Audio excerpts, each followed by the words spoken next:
তো আজ আমার মাম্পি ক্যাটারের তরফ থেকে একটা রিসেপশনের ইনভিটেশন ছিল। এটির লোকেশন হচ্ছে ব্যারাকপুর দেবপুকুর ইউনিভার্সাল পার্ক। খুবই বড় প্লেস এবং খুবই দারুণ। তো অনুষ্ঠান বাড়িতে আমরা সাধারণত স্টার্টার দিয়ে শুরু করি। চলুন দেখে নেওয়া যাক এখানে স্টার্টারে কী কী ছিল। তো প্রথমেই ছিল গরম গরম জিলাপি। জিলাপি খেতে সবাই মোটামুটি ভালোবাসে। তো তারপর ছিল মোমো, চিকেন মোমো। মোমোর পর ছিল চিকেন পকোড়া। চিকেন পকোড়ার পর ছিল চিকেন রেশমি কাবাব। এই চিকেন রেশমি কাবাবটা খুবই টেস্টি ছিল। তো সাথে আর ছিল ভেজের জন্য বেবিকর্ন। আর যারা চা প্রেমী তারা এখানে এসে তো মুগ্ধ হয়ে যাবে, কারণ এখানে ভাঁড়ের মধ্যে তন্দুরি চায়ের ব্যবস্থাও ছিল। তো চলুন এবার আপনাদের 3D বুফেতে মেন মেনুটা দেখিয়েই ফেলি। প্রথমে ছিল আজকে ফিশ ফ্রাই, তারপরে ছিল রুমালি রুটি এবং সাথে ছিল কিমা চানা। তারপরে ছিল দেরাদুন রাইস এবং তার সাথে ভেজ ডাল এবং তার সাথে আলু ঝুড়ি ভাজা।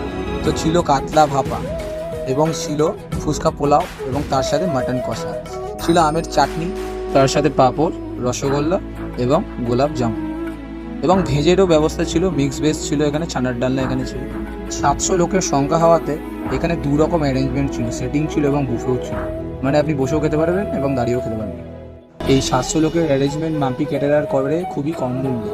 প্লেটের প্রাইস আমি এখানে উল্লেখ করলাম না, আপনাদের যদি প্রয়োজন হয় স্ক্রিনে দেওয়া নাম্বারে আপনারা কন্ট্যাক্ট করে নিতে পারেন। এবং তার সাথে সাথে ক্যাটারিং সার্ভিসের ছেলেদেরও খুবই সার্ভিসিং ভালো ছিল এবং খাওয়ার কোয়ালিটি তো ভালো ছিলই। এমন টাইপের ভিডিও পছন্দ হলে পাশে থাকবেন।